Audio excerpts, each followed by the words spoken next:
कोविड-19 में आपका स्वागत है। आपके साथ मैं हूं शहनाज रजा। आज के अपने इस अंक में हम बात करेंगे भारतीय वैज्ञानिकों की ओर से किए जा रहे उन प्रयासों, नवाचारों और मूल्यवान योगदान के बारे में, जिसके बल पर हमें कोरोना से लड़ने में मदद मिल रही है। कोरोना वायरस के लगातार बढ़ते ग्राफ के बीच अगर कोई एक सवाल सबके जहन में उठ रहा है तो वो ये है कि आखिर देश में ये महामारी कब खत्म होगी। कोरोना की रोज बढ़ने की रफ्तार कितनी धीमी हुई है, या कोरोना से संक्रमित रोगियों का ग्रोथ रेट कितना प्रतिशत गिरा है। इन सब के लिए गणितीय मॉडल और कंप्यूटेशन पहलुओं का अध्ययन जरूरी होता है। भारत सरकार के विज्ञान और प्रौद्योगिकी विभाग के अंतर्गत कार्यरत विज्ञान और इंजीनियरिंग अनुसंधान बोर्ड यानी कि SERB ने कोविड महामारी के गणितीय मॉडलों और कंप्यूटेशन पहलुओं पर अध्ययन के लिए मैट्रिक्स योजना के अंतर्गत 11 परियोजनाओं को मंजूरी दी है। इन अध्ययनों में कोविड से संबंधित विभिन्न पहलुओं का अध्ययन होगा, मसलन जनसंख्या का विवरण, पलायन और क्वारंटाइन संबंधी अध्ययन, सामाजिक दूरी और लॉकडाउन का प्रभाव, सामाजिक आर्थिक प्रभाव आदि अनेक पहलुओं का अध्ययन किया जाएगा। तो IIT कानपुर के प्रोफेसर महेंद्र के वर्मा का क्या कुछ कहना है इस पर, आइए सुनते हैं। We are basically data scientists working in physics department. So there are quite a few of my students who got involved in analyzing the available data. Fortunately, there are a lot of data available on the net. So we just took the cumulative infection data of India as well as other countries, and so we have total number of infection in the country. Okay? Now there is an interesting observation we can make from the data itself. Of course, the data has fluctuations, data has errors because some people are not detected, but the number is huge. I think modeling of the data, available data, and understanding why the pattern is coming from careful simulations, and also validate with the old models. And there are models which are, in fact, the new models have also been done, which models include quarantine, include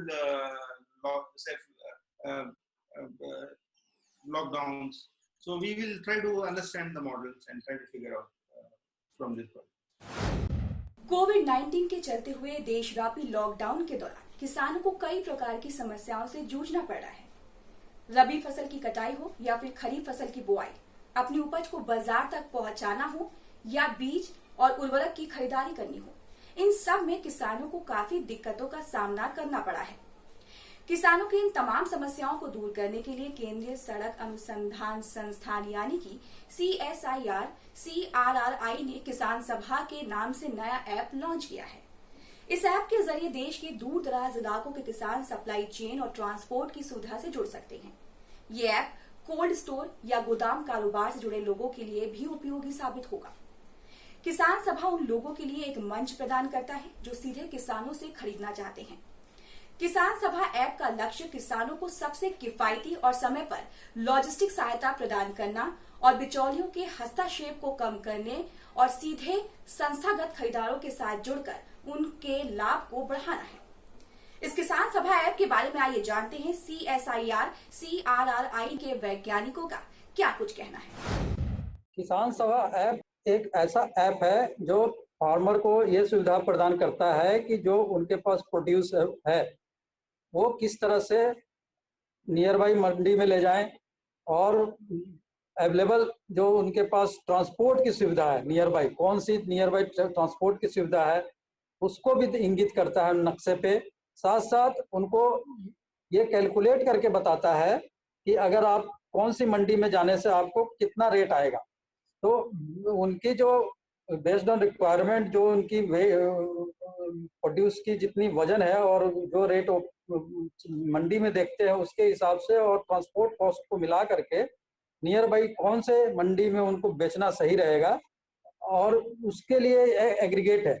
इसमें क्या है कि हमने अलग अलग sources से information इकट्ठा किया हुआ है। मंडी की इंफॉर्मेशन है, रियल टाइम मंडी इंफॉर्मेशन है, जो फ्रेट फॉरवर्डर है उनकी इंफॉर्मेशन है, इसके अलावा जो है अर्हत है उनकी इंफॉर्मेशन है, इसके अलावा जो कंज्यूमर्स हैं उनकी इंफॉर्मेशन है। तो इस तरह से एग्रीगेटेड ऐप है जहाँ पे ये बहुत किसानों के लिए काफी सुविधाजनक टूल है, जो कि कोविड-19 के समय में अभी जो किसान समस्या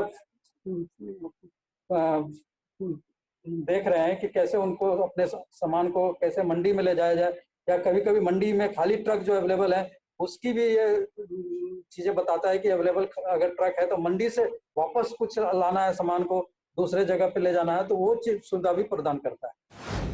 किसान सभा ऐप किसानों के हित को देखते हुए ये ऐसी ऐप है जिससे इनको अपना जो भी इन्होंने अपनी पैदावार की है उसको मंडी तक पहुंचाने में बहुत सुविधा होगी, और ये साथ ही इसको उनकी फसल का उचित मूल्य प्रदान करने में बहुत सहयोगी रहेगी।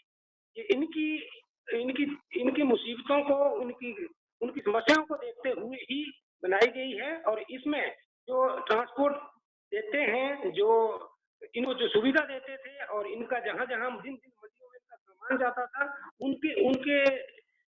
उनकी तरफ से फीडबैक लेके ही तैयार किया गया है। तो ये बहुत अच्छी ऐप है, इससे इनको बहुत फायदा हो सकता है, खासकर इस कोविड की सिचुएशन में जहां की ट्रांसपोर्ट की बहुत समस्या है और किसानों की फसल खराब होने का पूरा चांस है। कोरोना वायरस संक्रमण से होने वाली श्वसन संबंधी समस्याओं को दूर करने के लिए वैज्ञानिक किफायती वेंटिलेटर बनाने में जुटे हैं। इसी क्रम में Indian institute of science education and research यानी कि IISER पुणे के वैज्ञानिकों की टीम ने किफायती वेंटिलेटर का प्रोटोटाइप तैयार किया है, जिसमें स्वदेशी तकनीक एवं स्थानीय पदार्थों का इस्तेमाल किया गया है। दरअसल वेंटिलेटर के डिजाइन तो उपलब्ध थे, मगर उनमें जिन पुर्जों का इस्तेमाल होता है वो स्थानीय तौर पर उपलब्ध नहीं थे। ये नया वेंटिलेटर ऑपरेटर की सुविधा की दृष्टि से 3 स्टैंडर्ड ऑपरेटिंग मोड में उपलब्ध है। इसके अलावा इसमें कई ऐसे फीचर्स हैं जो इसे यूजर फ्रेंडली बनाता है, जैसे प्रति मिनट श्वास प्रश्वास के अनुपात की दर को ऑपरेटर अपने हाथ से सेट कर सकता है। इस नए वेंटिलेटर के मापदंडों को दूर से ही मोबाइल फोन से संचालित किया जा सकता है और परिणामों पर नजर भी रखा जा सकता है। ये वेंटिलेटर सरल और प्रभावी होने के साथ ही महज 40 से 50 हजार रुपए में उपलब्ध हो सकेगा। आइए जानते हैं आईसर के प्रोफेसरों का क्या कुछ कहना है। We started the project of building this ventilator on 2nd of April and we finished it by the 20th of April. After 20th of April, we have been working on calibrating the device and packaging the device so that it can be in some presentable format.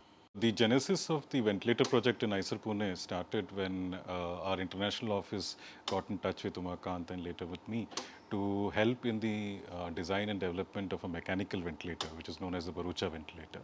That is a project in which we are still involved in. But while doing that, we realized that that was a very basic machine which would not suffice for the use of COVID patients. At around the same time, we got to know about a couple of open source ventilators which had been released. One was something called the MVM, or the Mechanical Ventilator Milano from Milan. The other one was an open source ventilator from the University of Florida. And that got us thinking as to how we could try and implement these ventilators in our context. आज के अंक में बस इतना ही। Bulletin कोविड-19 के अगले अंक में हम फिर हाजिर होंगे। तब तक के लिए दीजिए हमें इजाजत। नमस्कार।